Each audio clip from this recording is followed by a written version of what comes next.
Саламатсыңар, урматтуу жолдоштор. Биз силер менен кайрадан кыргыз элинин баатырдык Манас эпосу жөнүндөгү көрсөтүүлөрүбүздү улантабыз. Мен силерге мурда айткандай, мен Манасчы Сагынбай Орозбактын варианты негизинде кара сөз түрүндө эпос өзөккү 5 томдуу роман жазганмын. Мына бул китептер силердин көз алдыңарда турат. Бул китептердин баарын мен Кыргыз Республикасынын билим берүү жана илим министрлигинин алдындагы билим берүү академиясынын текшерүүсүнөн өткөрүп, азыркы учурда бул китептердин баары мектеп программасына кыргыз тил адабияты, кыргыз адабияты боюнча Манас эпосун окуп үйрөнүүдө кошумча окуу куралы катары сунушталган. Мектеп окуучуларына Манасты окуп үйрөнүү жеңил болсун деп мен ата-аналар үчүн 8 жана 11 класстын окуучулары үчүн мындай кылып атайын жумушчу дептерлер түздүм. Бул жумушчу дептерлер дагы азыркы учурда мектеп программасына билим берүү академиясынын чечими менен киргизилген. Азыркы учурда мен эпостун 3 жылдыктын 2 бөлүгү болгон Семетейдин үстүнөн иштеп жатамын. Жана Семетейдин Семетей боюнча романымдын 1 томун бүтүрдүм. Азыр 2 томдун үстүнө иштеп жатамын. Биздин эпосту жана романды мындан ары жайылтуу үчүн мен өзүмдүн 5 томдуу романымды орус тилине которуп, орусча жана кыргызча варианттарды экөөнү тең өзүмдүн интернет сайтыма сатыкка койдум. epos-manas.com деген сайттан кимде ким кааласа китептерди сатып алса болот. Мындан тышкары мен мына бир нече ай бою Манас эпосу жөнүндө айтып берип, жана өзүмдүн романымдан үзүндүлөрдү окуп, видеороликтерди кыргыз жана орус тилинде чыгарып жатамын. Белгилей кетчү жагдай бул видео тасмалар кыргыз жана орус тилинде чыгып жатса, алардын орус тилиндеги видео тасмалар дүйнө жүзүнүн 112 тилиндеги субтитрлер менен коштолуп жатат. Бул деген эми биздин жер жүзүнүн кайсы гана жашоочусу болбосун,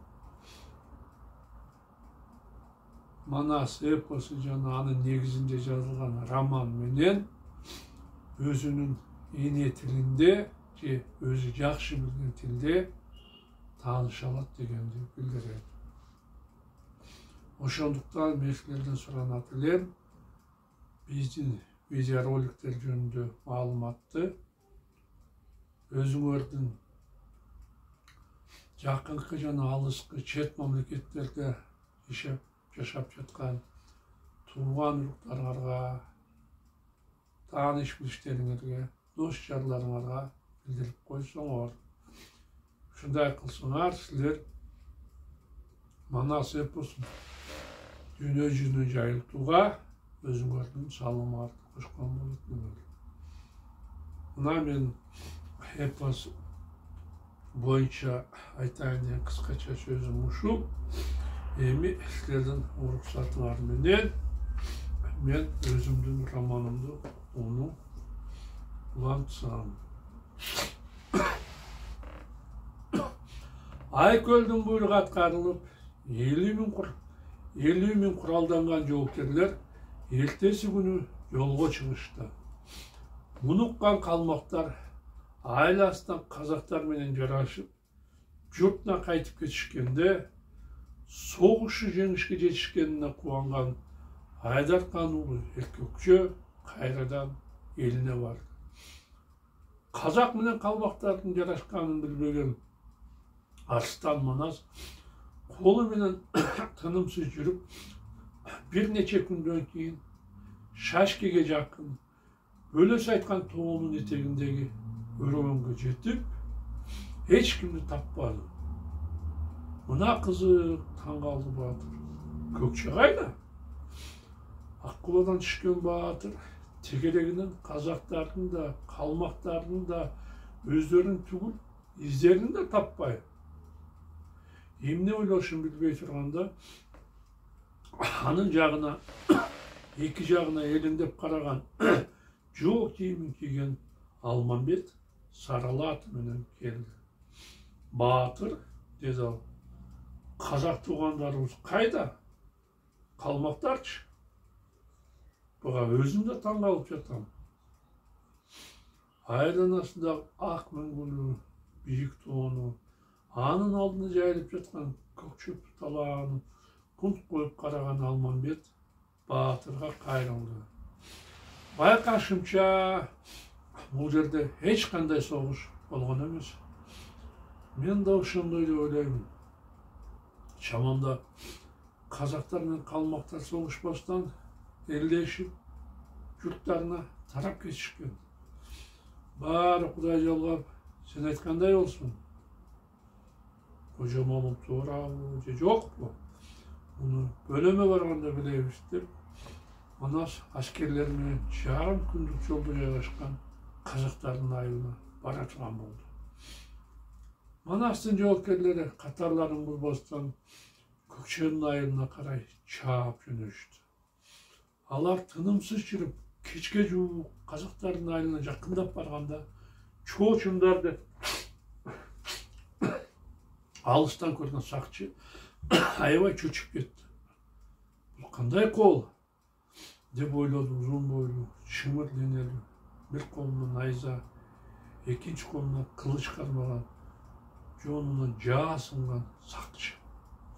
Бәлкім қалмақтар бізменен түзген тыныштық келісімін бұзып, қайрадан шауышқаны келе жатқан болмасын. Бұны анықтау үшін бейтаныс жауапкерлерге жақсылап көз салайыншы. Ұшындай ойларға тыншызданған сақчы мойнына ілініп тұрған дүрбісін алып, асманға шаңды шығарып келе жатқан атшандардың алдын қатарына көз шаптырды. Жалтылдаған туыларды, жай қалған асауларды көріп, алдыда келе жатқан Манас Батырды таныған қазақ аябай қуанып кетті. Бұл қырғыз боғырлаштарымыз келе жатқан Дүрбайбы, деп сүйінді сақчы ішінен. Аларды Көкше Батыр жәрдемге шақырғанын қан өлем. Қиязым, Манас біздің қалмақтармен жарашқанымыз тұтқан емес. Ошондуктан ол жолданған жерде бізді таппай, емне болғанымызға тыншызданып келе жатқандай. Мен туғандарымыздың келе жатқанын сүйінші деп, қуанышты хабарды қанымызға жеткізейін. Ушундай шешімге келген сақчы чурқап барып, байланып тұрған ақбоз күлік атына секіріп, көкшеге чаап жөнелді. Bir neçe minut өткенден кейін айылға жетіп барған сақшы қазақтардың алыстан көрініп жатқан шаңға тышызданып, айылдың шетіне шығып, тұтылып қалғанын көрді. Алардың арасында көк чапанын желбеге жамылған, башына ұчты ақ қалпақты киген көкшені көрген сақшы өнінің жетішінше бақырды. Сүйінші Батыр, сүйінші! Болсын Батырым, болсын, деді көкше. Айта бер жақсы хабарыңды. Атынан секіріп түшкен сақшы қанын жанына келіп, ағайынды тағзым қылды. Батыр, бізге қолын баштап, бөлеңіз Манас келе жатады. Шында өлеуі қуанып кетті көкше. Оба Батыр, алдағы бір нече уақыттан кейін айылымызға кіріп келеді. Сен олардың қырғыздардың қол екенін дана көрдің бі? Тақтап шығарды. Оба қаным, мен бұл қолдың Манастық екенін дүрбіден көрдім. Алар біраздан кейін айылымызға келеді. Дағы ескертті сақшы. сүйінген көкше жанындағы тұрғандарға қайырылды. Туғандар Манас Батыр айылыбызға жақындап қалыптыр. Бөлем, урматымды қылып, шақыртқа жооп қылып, жардамға келген Тұрбаева. Аш бергенге аш бер, таш бергенге таш бер дейді ел үсті. Бізді ушунча урматтаган Кыргыздын баатырларына біз де сый мамиле жасайлы. Ошондуктан силер кадырлуу конокторду тосуп алганга даярдан кылам. Канунун буйругунан кийин элдин баары ызы чуу болуп, кыргыздарды тосконго даярдыктарды көрүү үчүн үйлөрүнө чыккашты.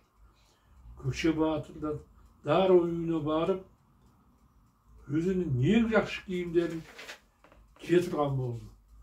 Ал сандыкта катылып жаткан жаңы кызыл чипкенин, ак тамбалын, көк жибек көйнөгүн, жаңы кийизден токулган байпактарын кийип, белине жазы келген асыл таштар менен кооздолгон алтын курун байлап, башына четтери кара барк менен кооздолгон ак калпагын кийип эшикке чыкты.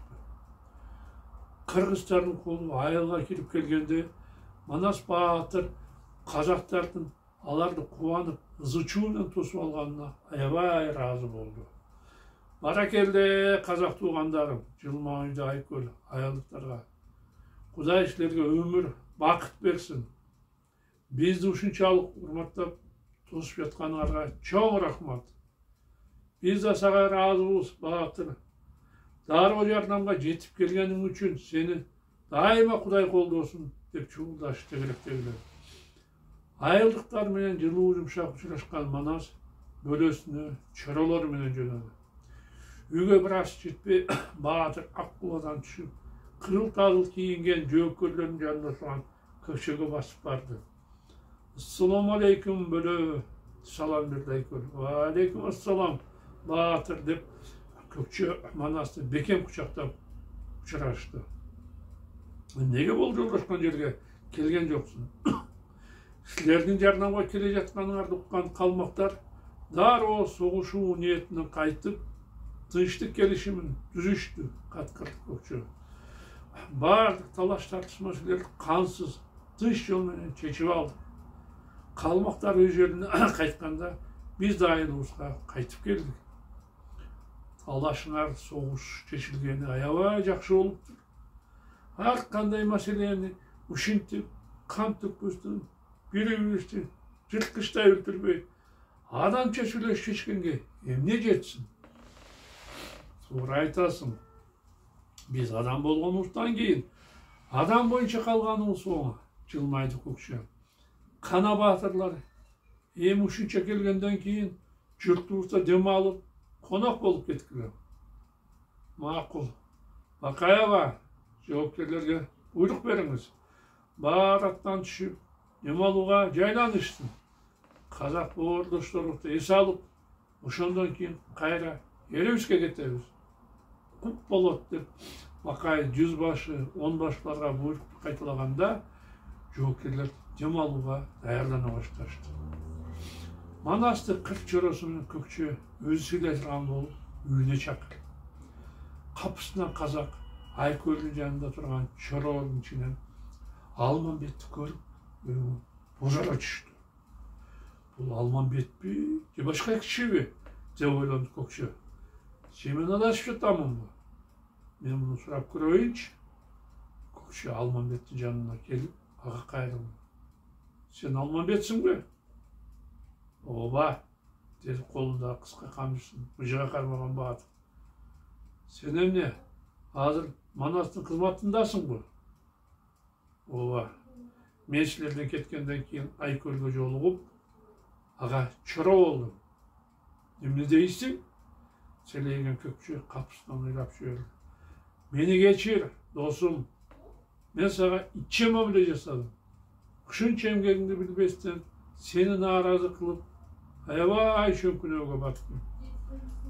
Ооба, dal ошондой болду. Sun жооп берди Алмамбет. Men anda маселем актана баштады көкчө. Аракты аябай ичип алып, өзүмдү жоготуп, эмне сүйлөгөнүмдү дагы билбей калыптым. Onu düşündüm. Meni biroөнүн эмгегин билбеген акмак деп ойлобогун, Алмамбет. Эртеси күнү соолугуп сени ар тараптан издеттирдим. Бирок сени эч кимибиз таппай койдук.